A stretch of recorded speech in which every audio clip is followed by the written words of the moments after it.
Rajshahi rail স্টেশনের ওয়াশপিটের সামনে ঢাকাগামী ধূমকেতু এক্সপ্রেস ও পঞ্চগড়গামী বাংলাবান্ধা এক্সপ্রেস ট্রেনের মধ্যে সংঘর্ষের ঘটনা ঘটেছে। শনিবার 15 মার্চ দুপুর আড়াইটার দিকে রেল স্টেশন এলাকায় এই দুর্ঘটনা ঘটে। বিষয়টি নিশ্চিত করে স্টেশন মাস্টার আবুল কালাম আজাদ বলেন, বাংলাবান্ধা ওয়াশপিট থেকে স্টেশনের দিকে আর ধূমকেতু এক্সপ্রেস স্টেশন থেকে ওয়াশপিটের দিকে যাচ্ছিল।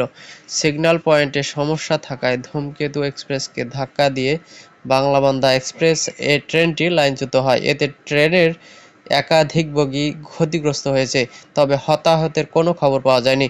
বর্তমানে এক লাইনে ট্রেন চলাচল বন্ধ হয়েছে। প্রত্যক্ষদর্শী শফিকুল ইসলাম জানান, বিকট শব্দ হচ্ছিল, পরে এসে দেখি একটি বগি লাইনচ্যুত হয়েছে, তবে যাত্রী না থাকায় কেউ আহত হয়নি।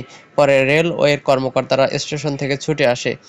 এ বিষয়ে রাজশাহী রেলওয়ে স্টেশনের মাস্টার শহীদুল আলম বলেন, এই দুর্ঘটনায় হতাহতের ঘটনা ঘটেনি। দুই ট্রেনের কোনো যাত্রী ছিল না। বাংলাবান্ধা ওয়াশপিট স্টেশনে ফিরছিল আর ধূমকেতু ওয়াশপিটে যাচ্ছিল।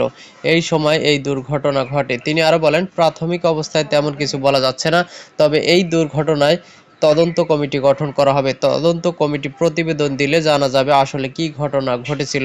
ঈশ্বরদীতে খবর দেওয়া হয়েছে, সেখান থেকে উদ্ধারকারী ট্রেন আসছে।